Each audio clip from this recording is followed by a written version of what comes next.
Techno പാർക്കിൽ വ്യാപകമായി പിരിച്ചുവിടൽ ഉണ്ടാകുമെന്ന് ആദ്യം വീഡിയോ ചെയ്തത് നമ്മളാണ്. സുഭാഷിതം ചാനലാണ് കുറച്ചു കാലം മുമ്പ് അങ്ങോട്ട് വീഡിയോ ചെയ്തത്. അന്ന് AI ഒക്കെ ഇങ്ങോട്ട് വരുന്നതേ ഉള്ളൂ.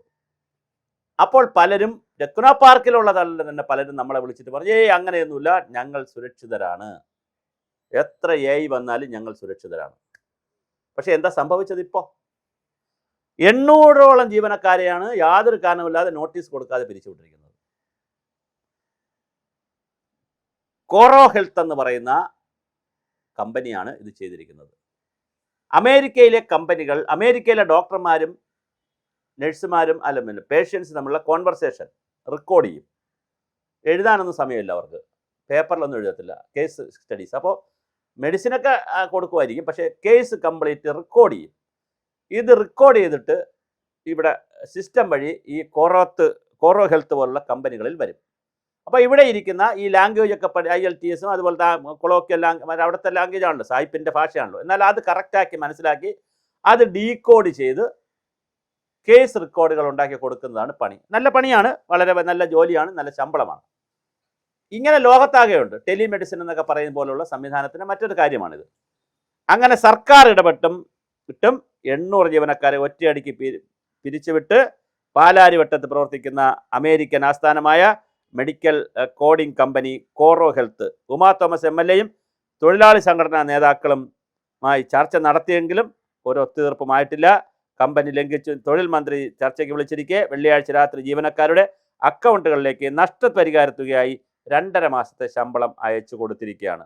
അപ്പോൾ എന്തായാലും വളരെ കൃത്യമായി ശമ്പളമൊക്കെ അയച്ചു കൊടുത്തുകൊണ്ട് പ്രശ്നം വേറെ രൂപത്തിലേക്ക് മാറ്റിയിരിക്കുകയാണ്. എന്തായാലും ഒരു വളരെ ഗൗരവമായ ഒരു വിഷയമായി അത് നിൽക്കുകയാണ്. നമ്മളിപ്പോൾ ചർച്ച ചെയ്യുമ്പോൾ ഈ AI പ്രശ്നം പറഞ്ഞപ്പോൾ തന്നെ നേരത്തെ നമ്മൾ പറഞ്ഞിരുന്നതാണ്, ഇതുപോലെ തരത്തിൽ വളരെ വലിയ പ്രശ്നങ്ങൾ വരും എന്ന് പറഞ്ഞിരുന്നു. എന്തായാലും മുൻകൂറായി പിരിച്ചുവിടുന്നു. നാളത്തെ ചർച്ചയിൽ ശേഷമേ അന്തിമ തീരുമാനം ഉണ്ടാകൂ എന്നും അറിയപ്പെടുന്നു. ഒത്തുതീർപ്പ് ചർച്ചയിൽ ധാരണയാകുന്നതിന് കമ്പനി അസൗകര്യം അറിയിച്ചിട്ടുണ്ട്. കമ്പനി എന്തായാലും തിരിച്ചെടുക്കൽ സാധ്യതയില്ലാത്തതിനാൽ 800 പേരും പെരുവഴിയിലാവുകയാണ്. കേന്ദ്ര സർക്കാർ നടപ്പിലാക്കിയ പുതിയ ലേബർ കോഡ് അനുസരിച്ച് ജീവനക്കാരെ പിരിച്ചുവിടാൻ തങ്ങൾക്ക് അവകാശമുണ്ടെന്നും സർക്കാർ പറയുന്നു, അല്ല കമ്പനി പറയുന്നു. അങ്ങനെയാണെങ്കിൽ പുതിയ ലേബർ കോഡിൻ്റെ ആദ്യത്തെ രക്തസാക്ഷികളായി ഈ കോറോ ഹെൽത്ത് കമ്പനിയിലെ ആളുകൾ ഉണ്ടാവും. കഴിഞ്ഞ ചർച്ചയ്ക്ക് നാളത്തെ ചർച്ചയ്ക്ക് ശേഷം സമരമോ നിയമ നടപടിയോ സ്വീകരിക്കുന്നതിനെ കുറിച്ച് പിരിച്ചുവിട്ട തൊഴിലാളികൾ അന്തിമ തീരുമാനമെടുക്കുമെന്നും അതനുസരിച്ച് മറ്റ് സംഘടനകൾ ഐക്യദാർഢ്യം വരുമെന്നും പറയപ്പെടും. പിരിച്ചുവിടേണ്ടവരെ കേരളത്തിന് പുറത്തുള്ള ഓഫീസുകളിൽ എടുക്കണമെന്നാണ് ജീവനക്കാരുടെ ആവശ്യം. അപ്പോൾ കേരളത്തിലെ ഈ ഓഫീസ് നിർത്തിയിട്ടുള്ളൂ. ബാംഗ്ലൂരും ഹൈദരാബാദും ഉൾപ്പെടെയുള്ള സ്ഥലങ്ങളുണ്ട്, അതെടുക്കണം. ടെക്നോ പാർക്ക് വന്നപ്പോഴേ നമ്മൾ പറഞ്ഞൊരു വിഷയമാണ്. ടെക്നോ പാർക്കിന് 24 മണിക്കൂറും വെള്ളം കൊടുക്കണം, 24 മണിക്കൂറും കറണ്ട് കൊടുക്കണം, സ്പേസ് കൊടുക്കണം, എല്ലാ ലോജിസ്റ്റിക്കും കൊടുക്കണം, പണിമുടക്കുണ്ടാകാൻ പാടില്ല. ഇങ്ങനെയുള്ള ഒഫീഷ്യലും അൺഒഫീഷ്യലും ഫോർമലും ഇൻഫോർമലുമായിട്ടുള്ള ഒരുപാട് നിയമങ്ങൾ പാലിച്ചുകൊണ്ടാണ്, ചട്ടങ്ങൾ പാലിച്ചുകൊണ്ടാണ് ഈ കമ്പനികൾ വന്നത്. എന്തായാലും നമ്മൾ ആ കമ്പനികളെ കൊണ്ടുവന്നു. കാരണം നാട്ടിൽ തൊഴിലൊക്കെ പരിഹരിക്കട്ടെ എന്ന് വിചാരിച്ചിട്ട് കൊണ്ടുവന്നു. അത് സമരവും പാടില്ല ഒരു കാരണവശാലും. അങ്ങനെ അവിടെ എല്ലായിടത്തും സർക്കാർ ഒരു സ്വകാര്യ ആശുപത്രി ആരെങ്കിലും തുടങ്ങി അവിടെ ഉള്ളവരെ സംഘടിപ്പിച്ച് സമരം ചെയ്യും. പക്ഷേ ടെക്നോ പാർക്കിലൊന്നും ഇപ്പോൾ കുറച്ച് സംഘടനകളൊക്കെ വന്നിട്ടുണ്ട്, പക്ഷേ എങ്കിലും കൃത്യമായ രാഷ്ട്രീയ സംഘടനകളോ മറ്റു കാര്യങ്ങളോ ഒന്നുമില്ല. അതുപോലെ തന്നെ സർക്കാരിൽ നിന്ന് ജീവനക്കാരിൽ നിന്ന് പലർക്കും നഷ്ടപരിഹാരം ഭാഗികമായിട്ടാണ് ലഭിച്ചത്. 2024 കഴിഞ്ഞ വർഷവും ജീവനക്കാരെ ഇതുപോലെ അവർ പിരിച്ചുവിട്ടിരുന്നു. കരാർ ജീവനക്കാരായതിനാൽ പിരിഞ്ഞു പോകാതെ നിവർത്തിയില്ലെന്ന് ജീവനക്കാർ പറയുന്നു. മലയാളികളെ മാത്രമാണ് പിരിച്ചുവിട്ടത്. ഇത് ഞാൻ പറഞ്ഞ വന്നപ്പോൾ സ്വാഭാവികമായും ഒരുപാട് ആളുകളെ പിരിച്ചുവിട്ടുകൊണ്ടേയിരിക്കുന്നു. ഇവിടെയാണ് കേരള സർക്കാരിൻ്റെ ഒരു ഇടപെടൽ അത്യാവശ്യമായി വരുന്നത്. അതൊരു ചർച്ച, തൊഴിലാളി ചർച്ച, അതൊക്കെ നടക്കട്ടെ. പക്ഷേ ഈ സംവിധാനങ്ങളെ എങ്ങനെയാണ് കേരളത്തിലെ സർക്കാർ വളരെ കൃത്യമായി കാണുന്നു എന്നുള്ളതും വളരെ പ്രധാനമാണ്. അതിൻ്റെ ചർച്ചകൾ വരുമായിരിക്കാം. എന്തായാലും 100 കണക്കിന് ആളുകളെ ഒന്നിച്ച് പിരിച്ചുവിടുന്ന ഒരു സംവിധാനമാണ് വരുന്നത്.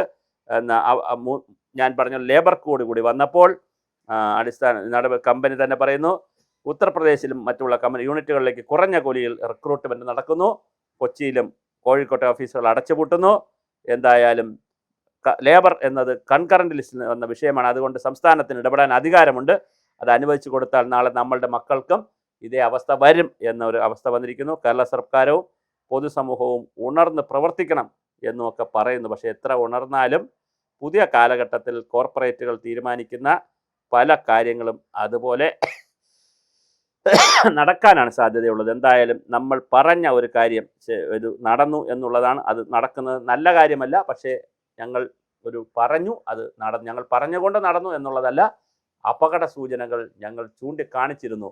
അതുകൊണ്ട് തന്നെ ടെക്നോ പാർക്കുകളുടെയൊക്കെ ഒരു അവസ്ഥ പരമാവധി സ്ക്യൂസ് ചെയ്യുക, പരമാവധി ജോലി എടുപ്പിക്കുക, നല്ല പ്രായത്തിൽ പരമാവധി അവരുടെ ആരോഗ്യവും അവരുടെ സമ്പത്തും സമയവും എല്ലാം ഉപയോഗിച്ചുകൊണ്ടുള്ള പണിയെടുപ്പിക്കുക, നല്ല ശമ്പളം കൊടുക്കുക. അത് കഴിഞ്ഞാൽ ഒരു ബാധ്യതയുമില്ലാത്ത പുതിയ കോർപ്പറേറ്റ് ലോകത്താണ് നമ്മൾ താമസിക്കുന്നത്. അതുകൊണ്ട് ഇത് ചാകരയാണ്. വരുമ്പോൾ വാരിക്കോളുക, ഇല്ലാത്തപ്പോൾ വെറുതെ ഇരിക്കുക.